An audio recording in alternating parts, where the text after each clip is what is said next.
Welcome to the suburbs, circa 1995. Welcome to small-town life, small-town drama, and small-town friendships. Some of which blossom for life, and others, well, some trees just don't grow. Don't Nod have returned to suburbia and character-driven stories with their latest foray into cinematic adventures with Lost Records, Bloom and Rage.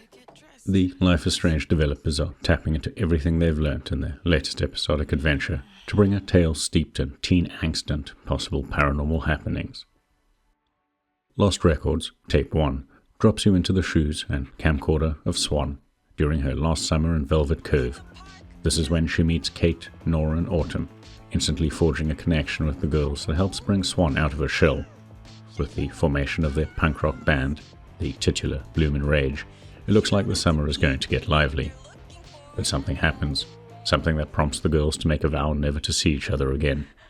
27 years later, a phone call brings them all back together to face what happened back then. The only question is, why can't they remember any of it? Lost Records does a great job of capturing that time of life when you still haven't figured out who you are.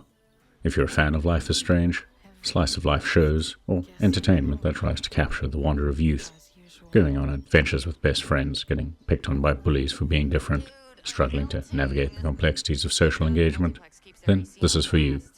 And if you like a good mystery tying everything together, Lost Records has that for you as well, if you have the patience to make it through to the cliffhanger. Lost Records Bloom and Rage Tape 1 is the very definition of slow boil, taking its time building up the relationships between our protagonists.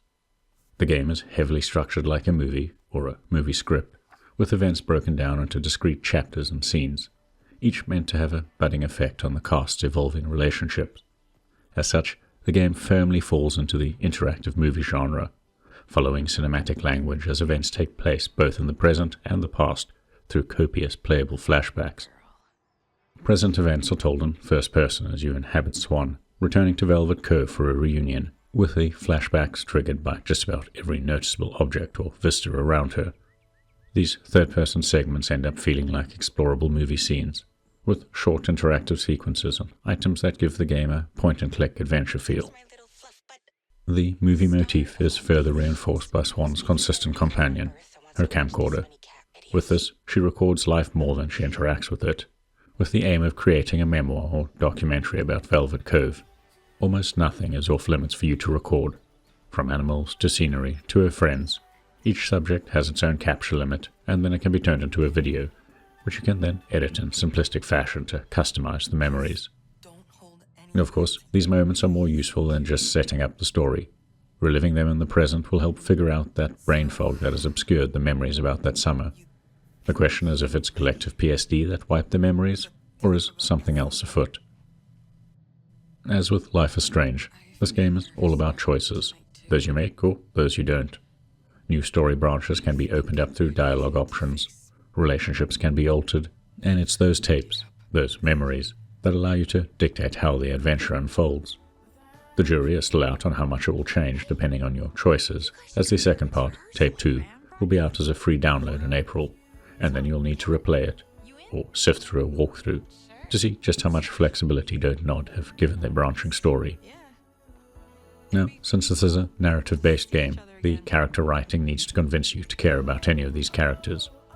While there are some cringeworthy moments of dialogue, and some performances that don't quite hit, the bulk of the writing and performances are strong indeed. Don't Nod have managed to capture the spirit of the 90s quite well with ample use of period music. It doesn't hurt that the trials Swan and company have to go through, well, the grounded ones at any rate, are a timeless human right of the perpetual outsider. It's also worth highlighting just how beautiful it often looks. The character rendering for the cast's older selves is stunning, as are all the game's impressively detailed environments. Whether it's the lot around the local video store, or the forest trails you get to explore, the environmental visuals are superb. A special shout-out is needed to the visual filter when viewing the game through the camcorder, but equally impressive are other filters, fades, and static visual effects employed throughout. The only notable flaw was animation and lip-syncing for the younger versions of the group, which don't always look convincing enough. If Lost Records Bloom and Rage Tape 1 has one big problem, it's the pacing.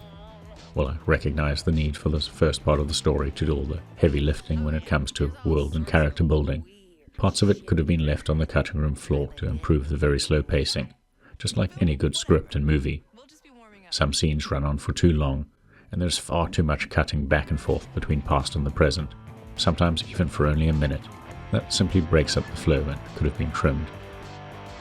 As it stands though, Lost Records Bloom and Rage Tape 1 suggests Don't Nod have crafted another compelling, character-centric narrative, with some gorgeous visuals and interesting characters, though the pacing could be better. That said, it should certainly captivate fans of Life is Strange or the genre as a whole, and I look forward to seeing the consequences of my actions play out in Tape 2. If you've got this far, please consider giving the video a like and maybe subscribing to our channel, as it helps us grow.